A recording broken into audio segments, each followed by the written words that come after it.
Good morning student. आज का हमारा टॉपिक है कॉन्ट्रैक्टर कंट्रोल सर्किट में टॉपिक है three phase induction motor getting supply from selected feeder. कहने का तात्पर्य है कि थ्री फेस इंडक्शन मोटर को हम सिलेक्टेड फीडर से या सिलेक्टेड सप्लाई से ऑन या ऑफ कर सकते हैं।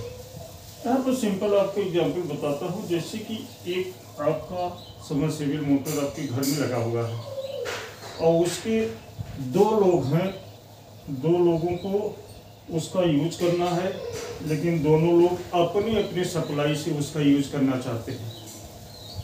पहले वाला जो ऑनर है वो अपनी सप्लाई का यूज करेगा, दूसरे वाला जो ऑनर है वो अपनी सप्लाई का यूज करेगा। इसी प्रकार से मैंने देखी इसके पहले जैसे बनाया था। अब यहाँ पर हमने फीडर वन दिया है R Y and B, same circuit, सारी सर्किट पुरानी है। यहाँ पर आपका एमसीबी और एमसीसी भी है, हमने इसे कोटी सर्किट लगा दिया। फिर यहाँ पर हमने कॉन्ट्रैक्टर K1 लगा दिया। इसका जो K1 कॉयल है, K1 जो आपका कॉन्टैक्ट है ये ऑक्सिलरी कॉन्टैक्ट है। मैंने पहले आपको बताया था, सहायक कॉन्टैक्ट जिसे कहते हैं। उसके बाद हमने OLR लगा दिया। OLR का मतलब आपको पहले से ही बताया था, ओवरलोड रिले। ओवरलोड होने पर ये ओवरलोड रिले पावर को यहीं पर ब्रेक कर देता है। ठीक इसी प्रकार से हमने उसी मोटर के लिए दूसरे फीडर से कनेक्शन दिया RY एंड B, और यहाँ पर आया ये हमारा MCB हो गया। फिर MCB के बाद हमने लगा दिया कॉन्ट्रैक्टर K2, इसका ऑक्सिलरी कॉन्टैक्ट जो है K2 है। उसके बाद फिर हमने OLR लगा दिया। अब यहाँ पर ध्यान से देखने की, ये हमारा पावर डायग्राम है। फिर इसके R को इसके R से कनेक्ट कर दिया, इसके Y को इसके Y से कनेक्ट कर दिया, और इसके B को इसके B से कनेक्ट कर दिया। कहने का तात्पर्य है कि इससे सप्लाई मिलेगा तो मोटर चलेगा, इससे भी सप्लाई मिलेगा तो मोटर चलेगा, लेकिन इस मोटर को चलाने के लिए कंट्रोल सर्किट की ज़रूरत होती है।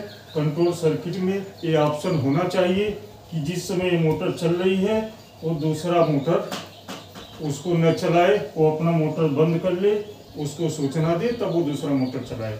इसके लिए कंट्रोल सर्किट हम बनाते हैं। कंट्रोल सर्किट में देखिए, मैंने यहाँ पे एक नॉर्मली क्लोज पुश बटन लगाया है जिसको हम कहते हैं CPB, क्लोज पुश बटन। उसके बाद हमने एक यहाँ पर ओपन पुश बटन लगाया है जिसको हम कहते हैं OPB। अब देखिए यहाँ पे इसी प्रकार से एक K1 के लिए मैंने लगाया है और एक K2 के लिए लगाया है। एक K2 कॉइल के लिए है, एक K1 कॉइल के लिए है। जैसे ही इस पुश बटन को, ओपन पुश बटन को हम क्लोज करते हैं, दाबते हैं, वैसे ही सप्लाई हमारा K1 कॉइल में आएगा और K1 कॉइल एनर्जाइज हो जाएगा तो एक K1 कॉन्टैक्ट को क्लोज कर देगा। यहाँ पे इसका K1 कॉन्टैक्ट है, और जैसे ही ये क्लोज होगा वैसे ही इसके सारे कॉन्टैक्ट क्लोज होंगे और मोटर चलने लगेगा।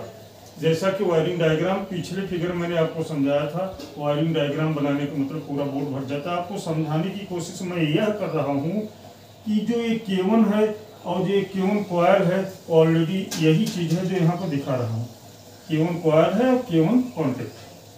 तो उस समय मोटर चलने लगा किस फीडर से? फीडर 1 से। जैसे ही फीडर 1 वाला मतलब अपनी सप्लाई को, पानी को भरने के बाद मोटर को बंद करता है तो एक क्लोज पुश बटन इसको दाबेगा।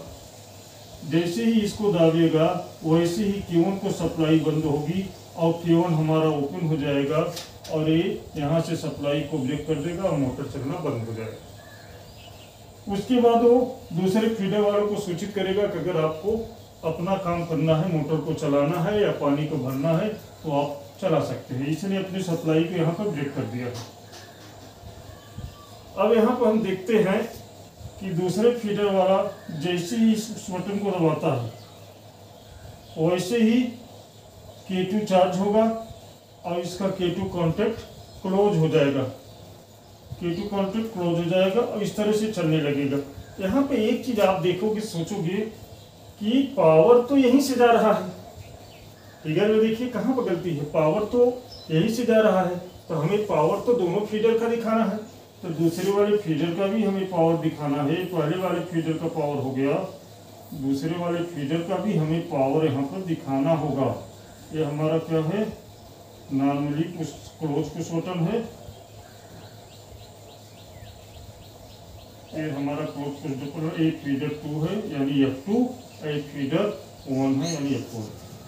सप्लाई तो इसके पास भी आ रहा है, ये जो यहाँ से हम दे रहे हैं इसको हमें यहाँ से देना चाहिए। ये अब जैसे ही अपने को ऑफ कर देगा, इसको पुश बटन को दबाएगा, सप्लाई बंद हो जाएगी। उसके बाद ये वाला जो है ये अपने ओपन क्लोज पुश बटन को ओके करेगा, दाबेगा, तो वह सप्लाई K2 में आएगी और K2 कॉन्टैक्ट क्लोज हो जाएगा। K2 कॉन्टैक्ट क्लोज हो जाने के बाद यहाँ पे सप्लाई मिलने लगेगी। तो इस तरह से इसका ये हमारा कंट्रोल डायग्राम हो गया और एक पावर डायग्राम हो गया। स्टूडेंट कभी कभी मैंने आपको बताया कि कभी कभी पूछ लेता है, इस फिगर को याद रखिए, पहले ये दोनों फिगर बना लीजिएगा। कभी कभी ये पूछ लेता है कि स्कीमेटिक डायग्राम बनाओ। तो इसका स्कीमेटिक डायग्राम बनाने के लिए मैंने आपको बोला थोड़ा सा चेंज करना पड़ता है। वो चेंज क्या है अभी आप इसी में देख लीजिए, ताकि आप तीनों फिगर आराम से बना सकें। स्कीमेटिक डायग्राम में थोड़ा सा चेंज करना होता है कि जो पावर डायग्राम में हमने लिया है ऐसा कौन सा चीज़ है जो इसमें नहीं लिया है। आपने देखा है K1 कॉन्टैक्ट लिया है, K1 कॉयल भी लिया है, K2 कॉन्टैक्ट लिया है, कॉयल लिया। हमने दो चीज़ें इसमें नहीं शो किया है, एक है MCV और दूसरा OLR। तो पहले फीडर के लिए हम यहाँ पर लगा देते हैं, ये OLR हमारा क्लोज होता है।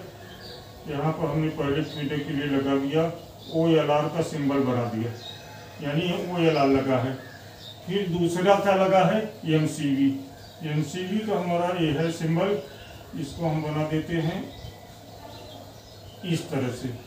अब यहाँ पर हम जाते हैं, लिखते हैं फीडर 1, इसी प्रकार से इसमें कर देते हैं।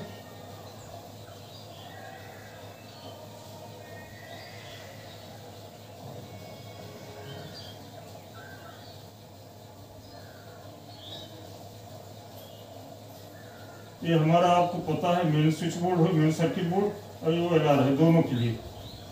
अब इसको हम कह सकते हैं स्कीमेटिक डायग्राम।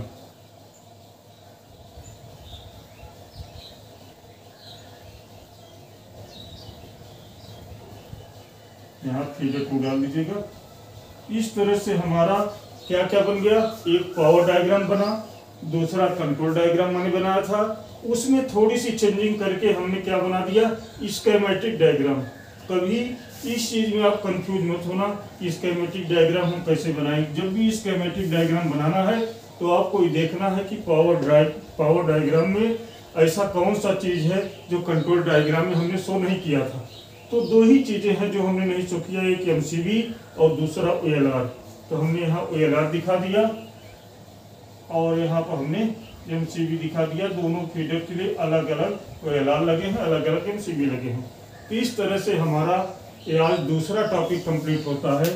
इसका वायरिंग डायग्राम जब आपको बनाना होगा, मैंने आपको बताया था कि वायरिंग डायग्राम पूछता नहीं है, लेकिन अगर पूछ ले तो मैं पहले फिगर के लिए आपको बताया था कि वायरिंग डायग्राम बनाने के लिए कैसे बनाया जाता है, उस फिगर के माध्यम से आप समझेंगे। और अगर आपके समझ में तब भी नहीं आएगा तो मैं इसका भी वायरिंग डायग्राम आपको बनाकर दिखा दूंगा। अगले लेक्चर में नया टॉपिक लेकर आएंगे, तब तक के लिए धन्यवाद।